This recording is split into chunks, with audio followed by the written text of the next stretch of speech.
University of Wisconsin has big goals for its next biennial budget. Today, administration officials spoke with staff at UW Green Bay during convocation about how they plan to execute those goals. Before Jamal James spoke with the UW president about the big budget request. He's live on our newsroom with the details. Jamal.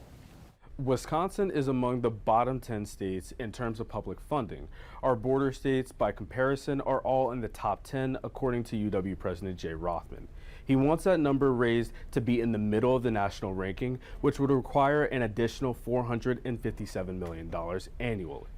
The total UW system budget request is $855 million. Due to the financial situation, the UW president says universities have had to cut programs to meet their budgets. And with more funding, they can stop hiking tuition for in-state students. As Rothman puts it, a university can't cut its way to excellence and expect students to pay the difference. If we get funding that simply gets us to the national median in terms of public funding for higher education, we don't have to go to that tuition route. And in my mind, we are relying too much on tuition right now, putting too much burden on students.